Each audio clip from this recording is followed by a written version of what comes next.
What does the CEO of Starbucks and the CEO of Lululemon actually have in common? Most people wouldn't put these two together because the CEO of Starbucks loved his company so much that he came back to be CEO 3 times. And the CEO of Lululemon was so caught up in exclusivity that he ended up derailing the momentum that his company was already having at the time. What I want you to see is this. Both Schultz and Wilson built empires, but they got trapped in them. They expressed the same nervous system patterns, but in opposite directions. Schultz couldn't leave. He returned 3 times because his identity had no container outside of his business.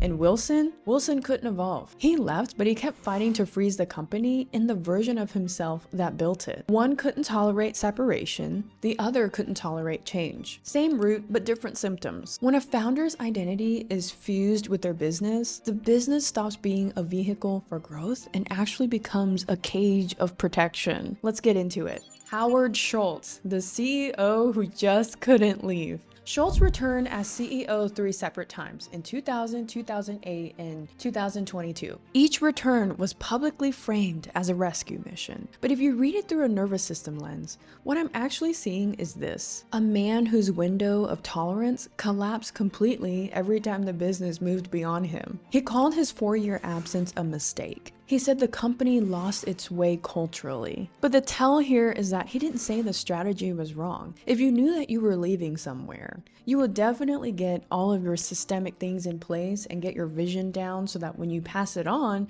the person who takes over your company knows what to do. But Schultz didn't do that. So my question for you to think about is this: did he do it on purpose so that he could come back and still have a hand in the business? Or did he really not know what it takes to transfer a company to someone else that wasn't him? My tell for this is that he said the soul of the company was gone. You don't say your business lost its soul if you and your business were 2 totally separate things. So when Starbucks drifted, Schultz didn't just worry, he destabilized. Because there was no Howard separate from Starbucks to fall back on. And you can really see this through his book, his memoir. Now let's move on to case 2, Lululemon. Chip Wilson, put simply, was a founder who just couldn't evolve. Wilson left the board in 2015, but he never actually left. A decade later, and he's still taking out full Wall Street Journal ad pages, launching proxy fights, and publicly declaring that Lululemon was in a nosedive. At this point, Wilson still held about an 8% stake, and he added nearly $4 billion to his net worth since 2020. His business was succeeding. So why did he fight it so much? Why was he so concerned about exclusivity and his ICP if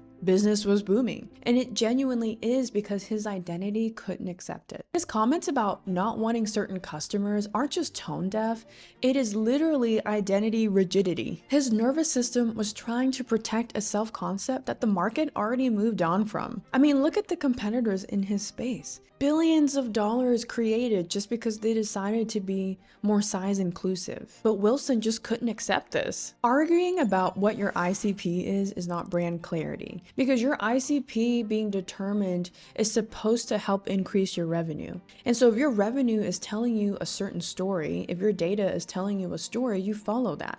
But Chip Wilson just couldn't do it. So here's what all of this actually means. Neither of these guys had a business problem. They all had an identity or a nervous system problem. And this is exactly what I teach in my framework. When it comes to business coherence, you have to think about, one, just like the bones of your business. Is your business just solid?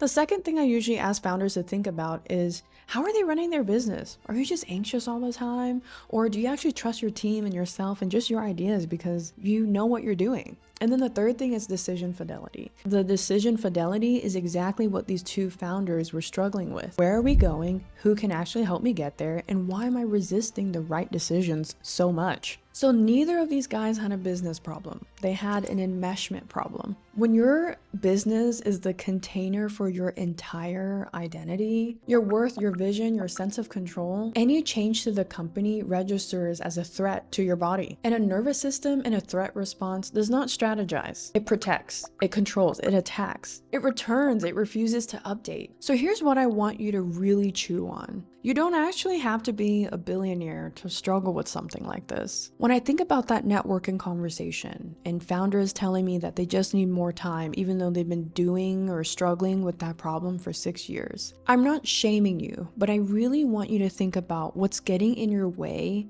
if you've already been building a business for 6 years and you've been stuck at the same place for 2 or 3 years of that. Because truthfully, it's not a time problem. It really is likely a threat response to something that you're uncomfortable with living. Because changing the business typically means you have to change who you are. And that can sometimes feel like annihilation, even though it actually gives you a ton of freedom. The founders who scale without losing themselves don't care less than the ones that do. They're the founders who built an identity that isn't dependent on whether or not the company remains the same. Knowing your ICP is strategy. Refusing to allow your ICP to change according to your data because it threatens your self-concept, that's a nervous system problem that's wearing a strategy mask. The most dangerous thing you can do as a founder isn't picking the wrong strategy. It's not making the wrong hire or even missing a market shift. It's building a business that your identity truly cannot survive without. And that's what these two guys have really showcased for us.